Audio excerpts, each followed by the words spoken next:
Have you ever dreamed of becoming a hacker who can find and fix bugs in websites and apps and get paid for it? If you answered yes, then you might be interested in bug bounty hunting, a profession that is growing in popularity and demand. But what is bug bounty hunting, and how can you start your journey? Bug bounty hunting is a form of ethical hacking, where you search for vulnerabilities in websites and apps and report them to the owners or developers in exchange for a reward. The reward can vary depending on the severity of the bug, and sometimes it can reach millions of dollars. Bug bounty hunting is not only a way of making money, but also a way of learning and improving your skills and competing with other hackers. But how can you become a bug bounty hunter, and what do you need to know? To help you answer these questions, you can use this flow diagram that shows you the steps and resources you need to follow to start your bug bounty journey. I'll leave the link in the description below. As you can see, the diagram is divided into 3 main parts: before, during, and after bug bounty hunting. Let's go over each part in more detail. Before you start bug bounty hunting, you need to have some basic knowledge of programming and web technologies. This will help you understand how websites and apps work and how to find and exploit their weaknesses. The most important thing you need to learn is JavaScript, the language of the web. JavaScript is used to create dynamic and interactive web pages, and it is also the source of many vulnerabilities. You need to master the syntax, features, and concepts of JavaScript. The next thing you need to learn is one programming language that you can use to automate your tasks and create your own scripts and tools. You can choose any language that you are comfortable with and that has good support for HTTP requests and string processing libraries. I personally use Python for quick and easy tasks, and Go for more complex and efficient tasks. You need to master the basics of your chosen language and be able to write scripts on the fly. I'll leave links to resources in the description. The last thing you need to learn is regular expression, a powerful tool that allows you to search, match, and manipulate strings. Regular expression can help you extract, filter, and modify data from websites and apps, and make your scripts and tools more effective. There are many online platforms where you can find and join a bug bounty community and interact with other hackers. Some of the platforms I recommend are NahamSec Discord channel, who's a fellow creator and a bug bounty hunter. You can chat with other hackers, ask questions, and participate in live hacking sessions. You can also use InfoSec Write-Ups, a publication where hackers post their write-ups, tutorials, tips, and stories about bug bounty hunting and security. If you want to start your bug bounty hunting journey, you need to choose a good bug bounty program to test your skills and find bugs.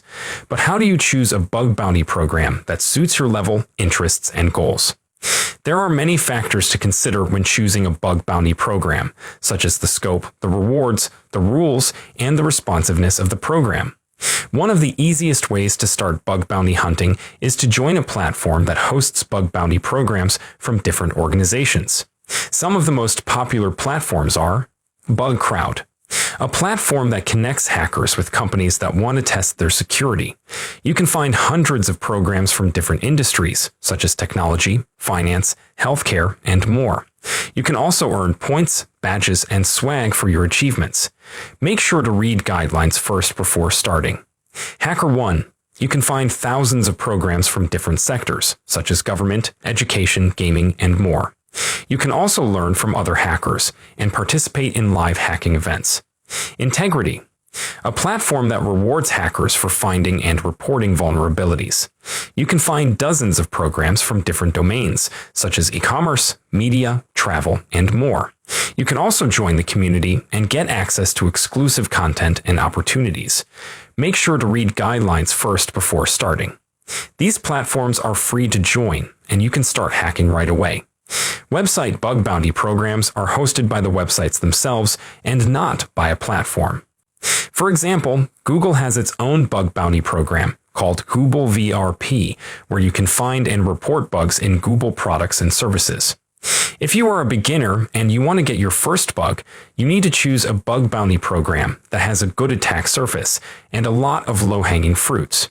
These are bugs that are easy to find and exploit, and that are common in many websites and apps. Some examples of low-hanging fruits are CSRF, Cross-site request forgery, a vulnerability that allows an attacker to perform actions on behalf of a user without their consent or knowledge. SQL injection, a vulnerability that allows an attacker to execute malicious SQL queries on a database and access or manipulate data. XSS, cross-site scripting, a vulnerability that allows an attacker to inject and execute malicious JavaScript code on a web page and affect the user's browser or session. Access token harvesting, a vulnerability that allows an attacker to obtain or steal access tokens from a user and use them to access their account or data. If you are a beginner and you want to get your first bug, you need to avoid bug bounty programs that have a low attack surface and a lot of competition or complexity. These are programs that are hard to find and exploit bugs, and that require a lot of skills and knowledge. Some examples of programs that you should avoid or be careful with are newspapers' websites, e-commerce websites, and banks are generally less vulnerable and more secure than business-to-business websites, programs with broad scope, and websites with multiple levels of users. Blockchain websites, mobile applications, desktop applications, and IoT devices are more challenging and require more specialized skills and knowledge than normal websites. The last thing you need to do is to know when to drop a program and move on to another one. Sometimes you might find that a program is not suitable for you, or that you are not able to find any bugs, or that you are wasting your time. You need to have a sweet point on when to drop a program and not get stuck or frustrated. Some of the reasons to drop a program are: during information gathering phase, you found that the website uses a very different functionality that you are not comfortable with, such as GraphQL API, but you are more comfortable with REST API. Then as a beginner, you might want to find another program that has REST API in it.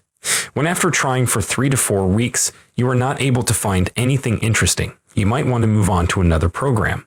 This could also mean that you need to learn more, but it could also be that you are simply wasting time, given that there are many other programs that have low-hanging fruits. These are some of the tips and tricks on how to get your first bug bounty and how to start your hacking career. Remember, the most important thing is to have fun and enjoy the process of hacking and learning.